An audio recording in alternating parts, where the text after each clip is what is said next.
bumabaha na naman. So, tiyak mauuso na naman ang leptospirosis.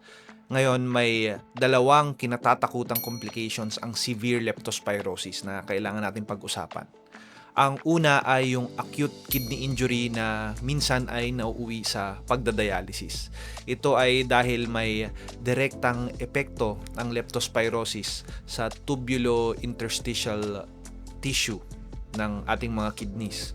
So bukod sa mismong bacteria, tinatry ng katawan natin na labanan yung bacteria na nandun sa ating mga kidneys. So in effect, nagpapakawala siya ng mga cytokines o yung mga chemicals na panlaban sa infection.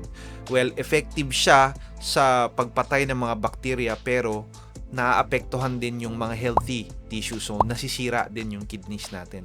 Kaya nagkakaroon ng kidney failure or acute kidney injury. Yung pangalawang kinatatakutang complication is yung pag hinihingal na or pag nagsusuka or umuubo ng plema na may kasamang dugo ang pasyente, malamang siya ay nagkakaroon na ng pulmonary hemorrhage o pagdudugo ng baga kasi direktang inaatake ng leptospira yung lining ng mga maliliit na blood vessels o mga ugat sa baga. So nagkakaroon ng leakage ng blood sa alveoli or yung mga air spaces ng lungs, kaya napupuno ito ng dugo at nagkakaroon ng pulmonary hemorrhage.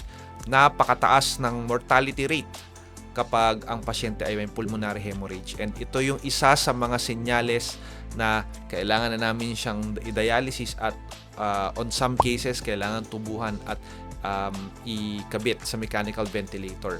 So nakakatakot tong dalawang complication na to pero pwede tong maiwasan. Kailangan mo lang ng prevention. So syempre, kung kaya mong hindi lumusong sa baha, edi dapat wag lumusong sa baha.